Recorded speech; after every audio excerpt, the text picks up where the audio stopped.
Hey guys, welcome back to another one. In today's video, we're going to get into some bullish news for Ethereum and what does that mean for the future of Ethereum. If you like this content, please like and subscribe to the channel. It means a lot. All right, so I have two articles here and we're just going to summarize these quickly. Ethereum price gets back to $3,000 as institutional investors pile into ETH futures.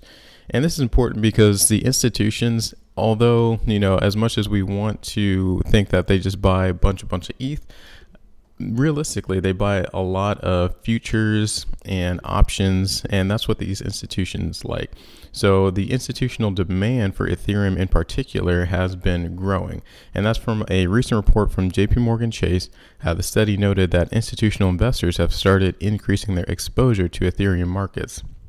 And the analysts credited this because of DeFi, of course, and Ethereum is one of the OGs for DeFi.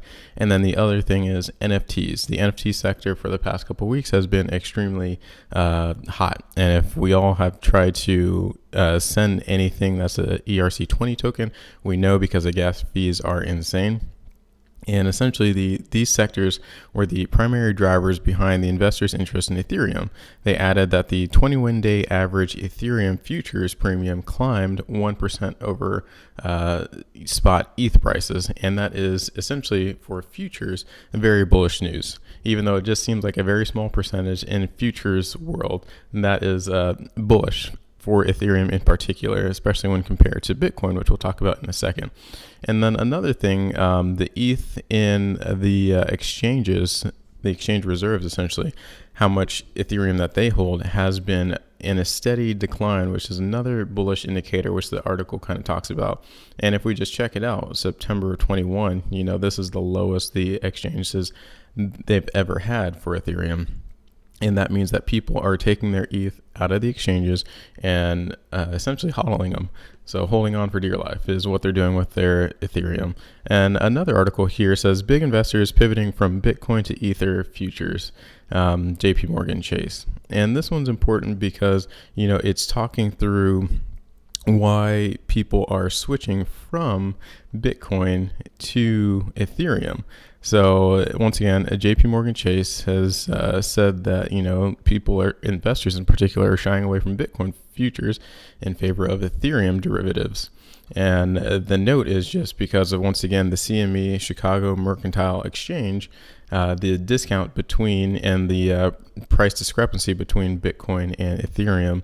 JP Chase noted that a lot of investors, institutions in particular, are starting to switch to Ethereum, which is very bullish news. And as we can see here, the dominance, the Bitcoin dominance index, it's slowly been on a steady decline over, the past, let's go zoom out even more, 5 years. It was very steady there for a couple years, and now over this past year, people are starting to find out what Ethereum is, what Cardano is, and the Bitcoin dominance is starting to slow down a little bit. What does this mean for the future? A lot. So remember, guys, just in a quarter or two, a couple months, Ethereum is going to be upgrading to their ETH 2.0. And this has a couple implications, very important implications for the short-term price impact of Ethereum.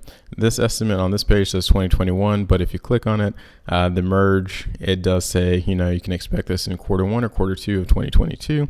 And essentially, this is the merge from proof of work to proof of stake.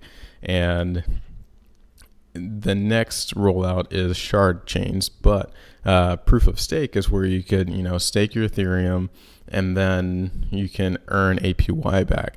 And there's another important indicator that happens with it. It's the amount of inflation of Ethereum.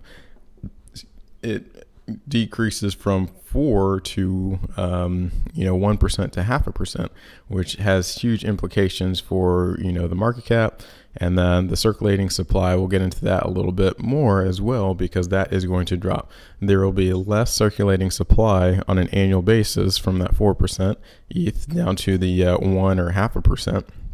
And then also with the Ethereum EIP 1559, there has been a continuous burn of Ethereum, as we know. So since inception of EIP 1559, 375,000 ETH has been burned, or about 1.1 billion ETH, which is, slowly just adding that buy pressure to Ethereum, even if no one is purchasing it. And then if we look at some price action here, Ethereum, I think it'll continue staying in this little band between about 2,900 and 3,250. Even though the Bitcoin dominance indicator is slowly working down, all the altcoins, including Ethereum, still are, based off of Bitcoin. So we will be trading in this band until there is some bullish news from Bitcoin or Cardano or someone else. And kind of like I was saying, this for the long term is important because as soon as ETH 2.0 comes out, chain issuance is about 0.5%, about 0.5%. And not only will people be able to stake their Ethereum outside of like Coinbase and it's locked up forever, but the issuance goes down from 4% to 0.5%.